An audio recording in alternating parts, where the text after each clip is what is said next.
Hello everyone, তোমরা সবাই কেমন আছো? আশা করি ভালো আছো। আমি খুব ভালো আছি। সবাইকে হ্যাপি নিউ ইয়ার। আজকে বরমশাই হাট করে নিয়ে এসেছে। আজ হাটের দিন ছিল। বরমশাই কত হাট করেছে, আর তোমাদের সাথে হাটের সবজিগুলো সব শেয়ার করব। দেখো কি কি হাট করেছে আমার বর। এই যে পালং শাক, এখানে আছে ফুলকপি, এটা এটা কি শাক বলে জানো? মিথি শাক, মিথি শাক। এই যে সিম, এই যে কাঁচকলা, আর এই যে ফল এনেছে। এখানে ফল আছে।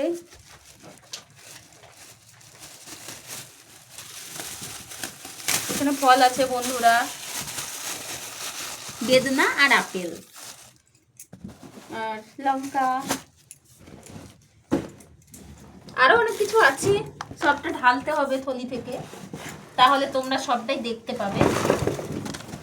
কিছু সবজি আছে ফ্রিজে, তাই একটু কম করেই সবজি আনা করিয়েছি বন্ধুরা। এই যে আজকে এই হাট করে এনেছে বরমশাই। আজকের মতো এই পর্যন্তই বন্ধুরা, টাটা বাই বাই।